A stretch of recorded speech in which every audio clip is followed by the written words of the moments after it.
Alhamdulillahi Rabbil Alameen. As-salatu was-salamu ala khatamin nabiyyin wa ala alihi wa sahbihi ajma'in amma ba'd. A'udhu billahi minash shaytanir rajim. Bismillahir rahmanir rahim. Qala Allah ta'ala fi surati Bani Israel. وقل الحمد لله الذي لم يتخذ ولدا ولم يكن له شريك في الملك ولم يكن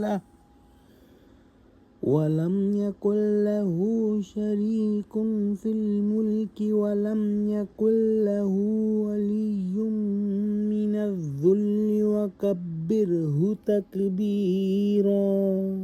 Translation.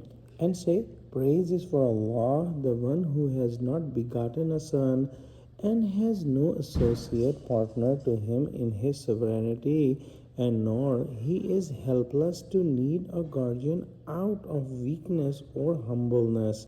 And magnify him for all his magnificent greatness.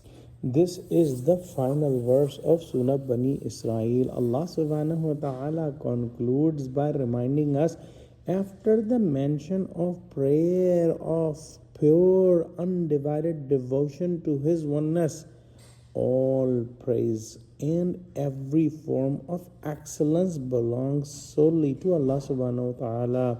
He is unique in all his attributes of perfection and utterly free from any flaw, deficiency, or weakness. The verse emphatically denies all forms of associating partners with him. There are three common ways people imagine sharing in divinity. First, someone might imagine a partner equal to God who stands beside him as a peer, ready to help in times of difficulty, just like a son.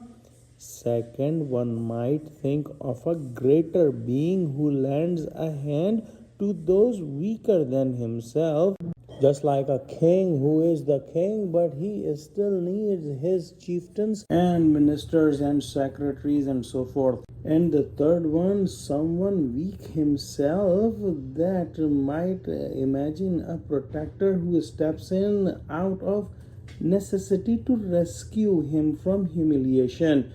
This verse simply negates all three possibilities for Allah subhanahu wa ta'ala.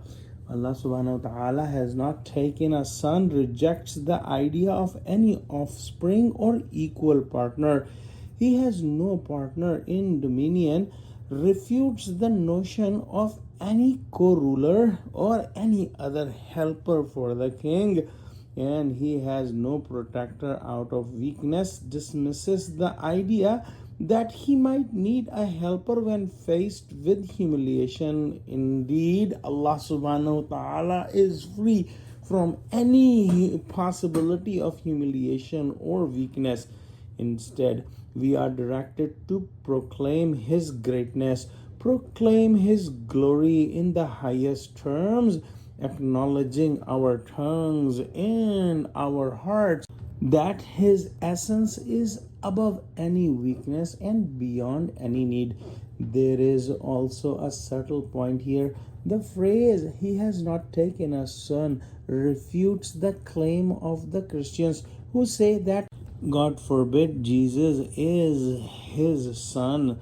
He has no partner in his dominion, answered the polytheist who claimed that there are also other smaller gods alongside Allah, and he has no protector out of weakness, addresses certain claims found among some Jews who, according to some traditions, suggest that God needed help in certain matters. But Allah subhanahu wa ta'ala is free from all imperfection, is never in need of support.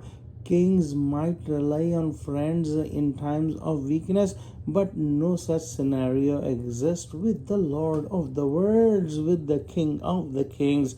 And so we reach Alhamdulillah, the end of Surah Bani Israel.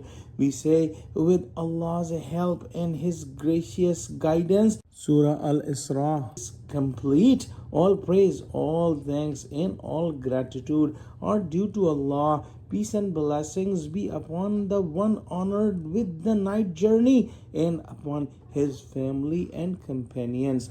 Let's pray that Allah subhanahu wa ta'ala give us true understanding of Quran, connect us with the truthful people, and make us steadfast on the straight path. Ameen.